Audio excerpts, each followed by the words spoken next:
弟兄姊妹平安，今天是2025年的9月30号。今天的经文是诗篇62篇和西阿书第10章第9节到15节，雅各书第5章第1节到第6节。今天要跟大家分享的主题是收割仁爱。基督徒的生命必须是播种公义，而不是塑行不义。无论是什么样的能力，或者是有什么样的财富，都必须使用上帝所赐的恩赐、能力、财富来行义为善。因为呢，基督信仰最主要的信息，其实就是要我们学习上帝，并且以上帝的爱来爱人。这是上帝在耶稣基督里面向我们所定的旨意。何西阿书第10章第9节到15节，先知这样的跟以色列人提醒道：上主说，以色列人自从基比亚犯罪以后，就一直得罪我，因此基比亚要遭受战祸。我要攻击这批犯罪的人，惩罚他们。列国要联合起来围攻他们，他们要因种种的罪行受惩罚。以色列国曾经像一头驯服的母牛，随时愿意来踹骨，但是我决定把恶套在他壮硕的颈项上，驱使他做更重要的工作。我叫犹大耕田，以色列耙地。我说，你们要为自己开垦荒地，播种正义，收割仁爱。我是上主，现在就是你们该归向我的时候。我要来，使公义如雨降给你们，但是你们不听，反而播种邪恶，收割不义，自食谎言的恶果。因为你们依靠自己的战车和庞大的军队，战火要临到民间，所有的城堡河都要遭受毁灭。那景况会像是沙勒曼王摧毁了伯亚比勒城一样的惨，母亲和他们的儿女都被摔死。伯特利人啊，因为你们犯了大罪，你们也要遭遇同样的灾难。战事一爆发，以色列的君王就要被消灭铲除了。先知呢，铿锵有力，他说要播种正义，要收割仁爱，因为这是上帝的本质，以及他对世人的一个呼召。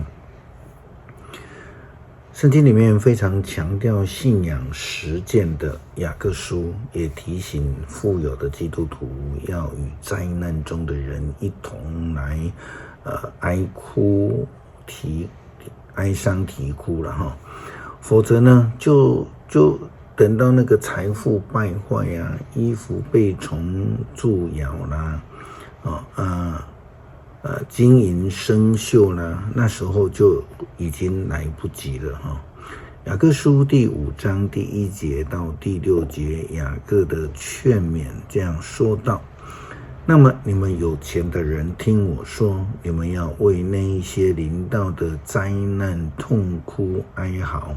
你们的财富丧失了，衣裳给虫蛀了，你们的金银都生锈了，这锈要作为控告你们的证据，又像火一样吞灭你们的身体。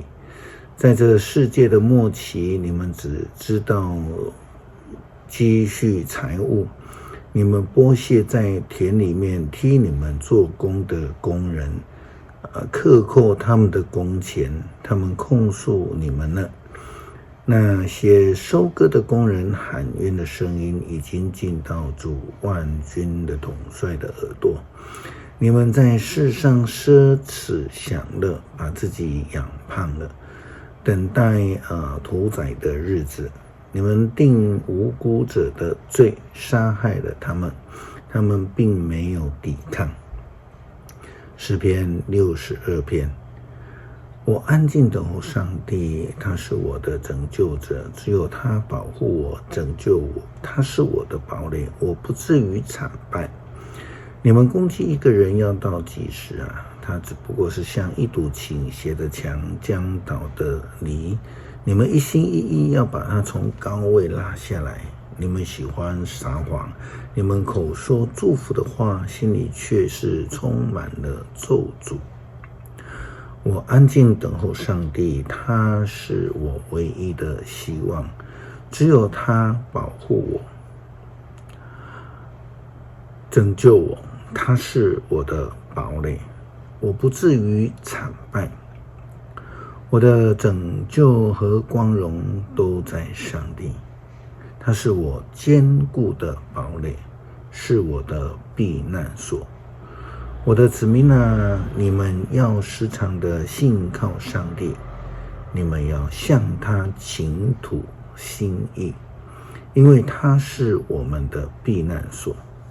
贫贱人不过像一口气息，富贵的人也都是虚幻，把他们放在天平上毫无重量，比一口气息还要轻。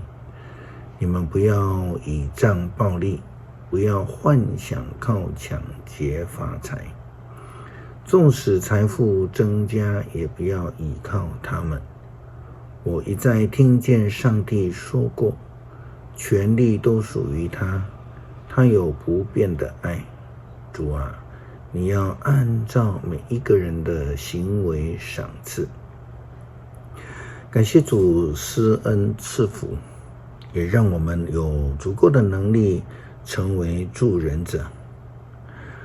恳求主慈爱的主来帮助我们实践信仰，在需要的地方去播种公义，等候可以收割仁爱，使人得到益处。祷告奉主耶稣基督圣名求，阿们。